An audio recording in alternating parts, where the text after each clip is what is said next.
Délibération 16, je m'attarde sur cette délibération car il faut saluer la démarche courageuse de la famille Bouglione, car il n'est jamais facile de bousculer les traditions.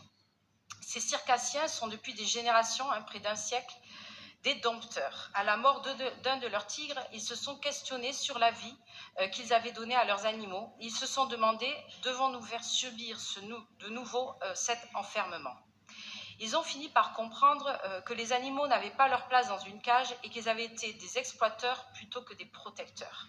Ça a été une remise en question de leur métier et l'éco-cirque 100% humain est né. Les Bougliones ont modernisé le cirque traditionnel pour en faire un spectacle éthique et responsable, car ils sont allés au-delà de la question du bien-être animal. Il y a eu la suppression des 40 camions qui transportaient le matériel et le chapiteau. Tout est désormais stocké dans des containers transportables par train et par péniche. La suppression des groupes électrogènes polluants.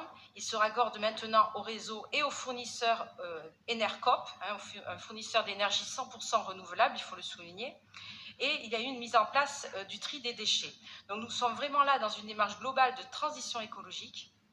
Malheureusement, pendant la crise sanitaire, les représentations ont dû être réduites, voire supprimées.